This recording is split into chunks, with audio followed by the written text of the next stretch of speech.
आदाब, नमस्कार, अस्सलाम वालेकुम नाज़रीन। पल पल न्यूज़ के न्यूज़ रूम से मैं हूं आपके साथ नदीम अकरम। उत्तर प्रदेश के सुल्तानपुर से गोसाईगंज से एक हैरान कर देने वाली खबर सामने आ रही है, जहां उत्तर प्रदेश में भारतीय जनता पार्टी के नेताओं की गुंडागर्दी रुकने का नाम नहीं ले रही है। क्योंकि ये घटनाएं अगर किसी और सरकार के राज्य में घटित होती तो उसको यही बताया जाता ये जंगल राज है, पर मीडिया इन खबरों पर पूरी तरीके से चुप्पी साधे हुए है, क्योंकि इन खबरों के बारे में वो बताना बिल्कुल नहीं चाहता। आप मेरे स्क्रीन पर एक तस्वीर देख रहे हैं। ये तस्वीर है गोपालगंज के बीजेपी के लोकल नेता श्रवण मिश्रा की। राइफल उठाते हुए किसी के घर को तोड़ने से भी बाज नहीं आ रहे हैं, और घर भी किसका तोड़ा गया है, जिनके घर से सीआरपीएफ में 5 जवान अभी देश को सेवाएं दे रहे हैं। जी हां, आप हैरान होंगे कि आज के दौर में सिर्फ सेना के नाम का इस्तेमाल किया जाता है राजनीतिक एजेंडे के लिए, और राजनीतिक एजेंडे के लिए ही फिर सेना का इस्तेमाल करके या तो वोट बटोरने की कोशिश की जाती है, या जहां सेना कहीं कमजोर पड़ती है तो ये बताने की कोशिश की जाती है कि देखिए, सरकार का कोई लेना देना नहीं है, गलती सारी सेना की थी। जैसा कि हमने कुछ दिन पहले जब चीन से हमला हुआ था तब देखा था कि किस तरीके से आज तक ने सेना के जवानों के लिए खासतौर पर एक कैंपेनिंग चलाई थी। अगर सेना का मनोबल टूटे तो सेना जिम्मेदार, और सेना अच्छा कदम उठाए तो मोदी सरकार की तारीफों के पुल बांध दिए जाते हैं। ये दोहरा रवैया आखिरकार तब से बड़ा है जब से बीते 7 सालों में देश का सिनेरियो बदला है। और देश के सिनेरियो में अगर पहले की बात की जाए तो जब देश के जवानों की बात होती थी तो सीना फक्र से ऊंचा होता था और लोगों के रोंगटे खड़े हो जाते थे देश के जवानों की बात करते हुए। पर मौजूदा दौर में ये सिनेरियो बिल्कुल उल्टा कर दिया गया है। सिर्फ राजनीति के लिए सेना का इस्तेमाल किया जाता है, और अब खुद ही भारतीय जनता पार्टी के नेता सेना के जवान के ऊपर राइफल तानने से भी बाज नहीं आ रहे हैं। उत्तर प्रदेश के सुल्तानपुर के गोसाईगंज से एक हैरान कर देने वाली खबर हम लोगों के सामने आई है, एक बार उस पर नजर डाल लीजिए।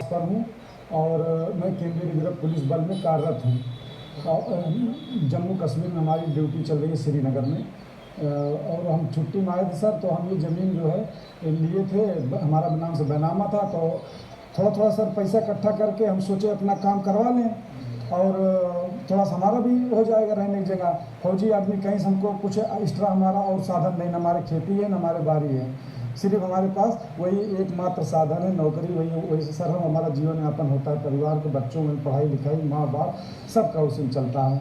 अब हम अपना कर रहे थे, और जितना हमारे घाटे में सब है और जितना इस लाइन में है सब के हिसाब से जो हमको बैनामा किया गया था उससे भी हमने 4 फीट पीछे करके अपना निर्माण कार्य हमने शुरू किया।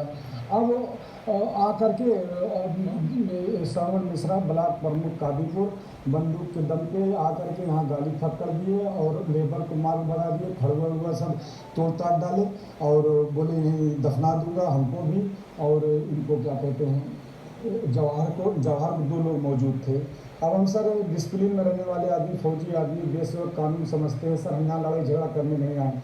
हमारे सब पूरा परिवार सर देश सेवक, हम 4 भाई हैं, जिसमें 3 भाई सर फौज में हैं, और एक भाई हमारा वो भी भतीजा वो भी फौज में है। क्या आपने कुछ अधिकारियों को शिकायत की? हम सर थाना इंचार्ज के पास एप्लीकेशन, सम्मिलित एप्लीकेशन, 4 लोगों का एक ही नंबर है, इसलिए 4 लोग का निर्माण कार्य चल रहा था। तो हम 4 लोग के नाम उसमें दर्ज करके एप्लीकेशन में थाना इंचार्ज साहब को दे के आए हैं। मिश्रा क्यों यहाँ पे आ रहे हैं? क्या उनकी जमीन है यहाँ पे? वो सर पीछे उनका खेत है, पीछे उनका खेत है सर। तो वो जो है दबाव बना रहे हैं ताकि इसमें 3 भाइयों में से यार मैं कोई एक उनको ज़मीन दे दे, ताकि उनका आने जाने सर साधन हो जाए। इनका कहीं से भी आने जाने का 4 पहिया वाहन का रास्ता नहीं है, पैदल मेड़ से वो आ सकते हैं सर। अनावश्यक सर वो आके अपना असलाफ दल पे गुंडागर्दी और कह मार देंगे जान से। और हम अकेले थे उस समय, हम भी सर क्या करें, फौजी वाला अपना रूप में रहते, चाहे मर ही जाते, क्या करते। मगर हम कहें चलो जो कर रहे करने दो। फिर गांव वाले आए, वो लोग थोड़ा सा बोले कि जब आप अपने कर रहे हैं किस लिए कर रहे हो, तो वो लोग यहाँ से फिर गए। तो दोस्तों, आपने देखा कि श्रवण मिश्रा जो कि सुल्तानपुर के रहने वाले हैं, वहाँ पर उनकी गुंडागर्दी का आलम इस कदर बड़ा हुआ है कि वो खुलेआम राइफल लेकर के अपने गुंडों के साथ में सेना के जवान के घर पहुंचते हैं, बल्कि उन्हें रोकते हैं कि यहाँ घर नहीं बनाने दिया जाएगा। जब इसका विरोध किया जाता है तो दबंग भारतीय जनता पार्टी के नेता हवा में राइफल की फायरिंग करते हुए, बंदूक तानते हुए सेना के जवान पर कहते हैं कि यहाँ घर बनने नहीं दिया जाएगा, अगर घर बनाया तो आपको जिंदा गाड़ दिया जाएगा। ये भारतीय जनता पार्टी का चाल चरित्र चेहरा है, जहां सेना के अपमान में ये खुद ही सामने आ रहे हैं। और जब सेना के जवान का नाम पता चलता है तो और उग्र हो करके अपने दबंगों को लगा देते हैं, उनको गाली गलौज करने के लिए। इस वक्त नूर करीम के साथ में जिस तरीके की घटना सुल्तानपुर में हुई है, इसके ऊपर कोई कार्रवाई नहीं की गई है, ना ही ये जो भारतीय जनता पार्टी के नेता हैं इन्हें गिरफ्तार किया गया है और ना ही इनसे कोई सवाल जवाब किया गया है। जब सोशल मीडिया पर इनकी गुंडागर्दी का आलम वायरल होता है तो उत्तर प्रदेश की पुलिस ये बयान देती है कि हमने एफआईआर लिख ली है, एफआईआर के बाद जो भी कार्रवाई होगी हम उसके आधार पर उनसे बातचीत करेंगे। सिर्फ बातचीत करेंगे, गिरफ्तारी नहीं करेंगे, क्योंकि खुले में बंदूक लहराना कानूनी जुर्म है, क्योंकि इसके आधार पर किसी भी बड़ी घटना को अंजाम दिया जा सकता था। पर अभी भी पुलिस प्रशासन पूरी तरीके से सुस्त है, ना ही इन गुंडों के ऊपर लगाम लगाने को तैयार है, क्योंकि उत्तर प्रदेश कि पुलिस का वो चाल चरित्र चेहरा हमने देखा है जो अपनी पीठ थपथपाती है कि हमने उत्तर प्रदेश से क्राइम रेशो को कम कर दिया है और क्राइम रेशो के आधार पर हमने अपराधियों को इस कदर ठोका है कि अब अपराधियों के दिल में अपराध करने पे भी 100 बार सोचते हैं कि हमें अपराध करना है या नहीं करना है। ये कैसा खौफ अपराधियों के दिल में भरा गया है कि वो खुद ही राइफल उठाते हुए सीआरपीएफ के जवान के घर वालों के ऊपर तानते हैं और खुले तौर पर धमकी देते हैं कि जिंदा दफना देंगे अगर यहाँ पर कुछ भी कार्य आपने किया तो।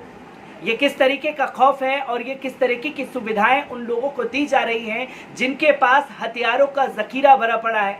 अगर इन लोगों के ऊपर कार्रवाई नहीं होती है तो कल को यही श्रवण मिश्रा कल बड़ा होकर के विकास दुबे बनेगा और फिर किसी पुलिस वाले की जान लेगा, जिसके ऊपर लगाम लगाना बहुत ज़रूरी हो चुका है। खैर, मीडिया प्रशासन पूरी तरीके से सुस्त है।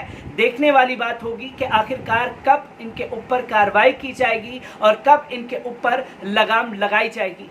मैं ऐसी ही तमाम बड़ी खबरों से आपको रूबरू कराता रहूंगा। तब तक के लिए दीजिए मुझे इजाजत। शुक्रिया।